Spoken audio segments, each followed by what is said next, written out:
Bum bum bum bum bum bum bum bum bum bum bum bum. The Peter Like Show. Bum bum bum bum bum bum bum. All right, so I just celebrated. Oh, I don't know if "celebrate's" the right word. I'll get to it in a second. A significant anniversary, 20 years. What had happened was I was a troubled teenager, and only a couple of my classmates had invited me to their graduation party. I actually ended up taking a GED, and I bailed out of high school early because I had a lot of difficulties with my social skills, if you will. I won't go into too many details here. I actually may consider attending the reunion later this year, so I won't go into too many details there. But at the time, one of my friends invited me to his graduation party, and it was one of the best days I ever had in my life because you got to remember, I was such a failure in my life. Actually, part of the reason you guys who have been watching for a few years know that I struggle with binge eating disorder. Part of the reason I developed this is something I very seldom talk about, but I'll talk about it here because it relates to this video. Part of the reason I developed severe binge eating problems was that I was 15, 16, 17 years old. My mom would often make threats every time I had behavioral kind of problems, make threats that she would kick me out when I turned 18. And I had nothing figured out in my life. And the concept that I would be hungry when I was 18 loomed large at me, especially those last couple of years leading up to my 18th birthday. It loomed large at me. And so I started by cleaning up my eating, my diet. I quit drinking soda when I was 16 and a half years old. Part of the reason, it wasn't the only reason I quit drinking soda, but one big reason was that I wanted to have some control over things. My mom was kicking me out in less than 2 years. The last thing I need is any sort of eating addiction kind of problem. So I quit the soda. It wasn't too hard. There were other reasons that I quit. Uh, but by the time I had gone to my friend's graduation party, I had been off of soda for over a year. My friend noticed that I had lost a lot of weight and had asked me, or a few other friends at the party had asked me how I had lost all that weight.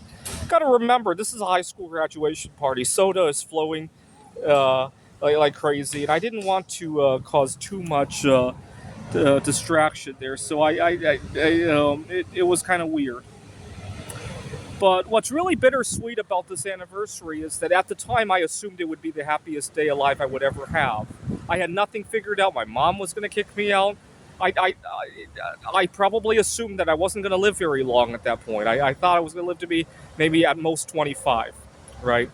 And so for a long time, I just assumed that would be the happiest day I ever lived. My 18th birthday came and went. My mom didn't kick me out, but it created a somewhat hostile situation.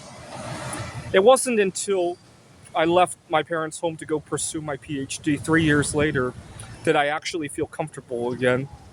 But those 3 years, I didn't expect to live very long. I had health problems, I had addiction problems, I developed severe eczema, and I had nothing figured out. I didn't date anybody, and so it was just I didn't assume I was going to live very long. And so for a long time, that was the happiest day I ever lived. At least until the day I drove to Rochester, New York to pursue my PhD. Unfortunately, every year on June 16th, I email my friend to remind him happy anniversary, and he has never acknowledged one of those emails. Actually, I could probably pull up every one of those emails every June 16th for 20 fucking years. And I thank him for having what at the time was the happiest day of my life, right? It probably doesn't even make the top 20 anymore, but at the time it was the happiest day of my life. And happy anniversary, and he ghosts that email. He responds to all sorts of other emails. Sometimes emails are stupider than that. Like, for example, last year, I had accidentally scammed.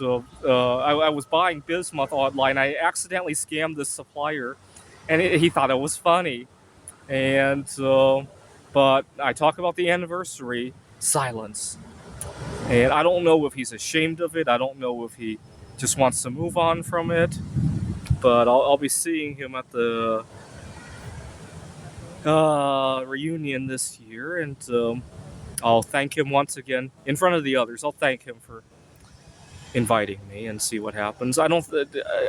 I've since regained a lot of grace with my graduating class. I don't know if I'll be able to make it to the reunion because it's in Pittsburgh, but one of the organizers promised to put on a slideshow of my recent art.